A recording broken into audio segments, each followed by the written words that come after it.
All right, so my rear return turbo coolant hose broke off at the metal coupling right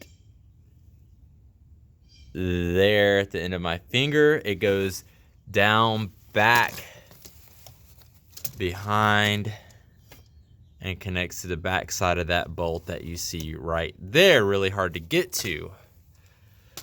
What you'll have to do is there's two bolts holding on this metal plate. You'll have to take this metal plate off to get to it, and the bolt actually goes in right here. So you'll have to get back in there, turn the bolt lefty-loosey, and bring this out. What I am going to try to do is I'm gonna move these coolant hoses away, and I'm actually gonna try to cut the end of that metal coupling off and slide over more hose, not this hose because it's broken off, slide it over, clamp it down, and this video won't exist if it doesn't work.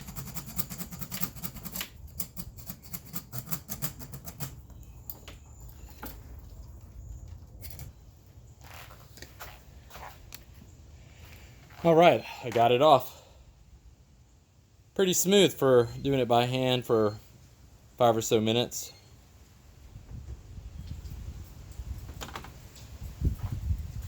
This job was quoted at $1,100. The part itself is going to be anywhere from $45 to $70.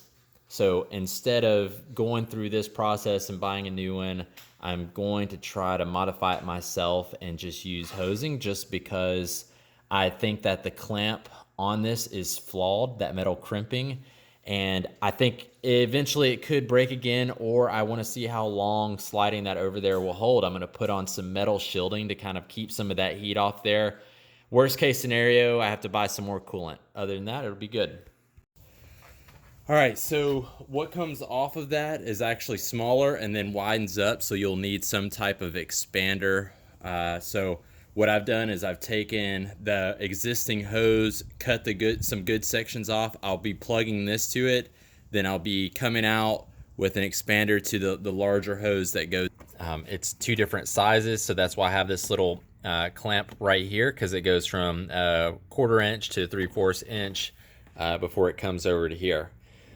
I basically slid that over, have some clamps, put some shielding on there. The shielding is going to help prevent the heat from the backside of the engine and turbo from affecting that coolant line as much. And it could also really benefit to maybe put 2 layers of shielding on there so that the rubber on that hose doesn't melt, which I don't think it would, but it is going now clamping behind the engine instead of to the side of it. So this will be maybe a long-term fix, maybe a quick fix, but it's going to cost $1,100.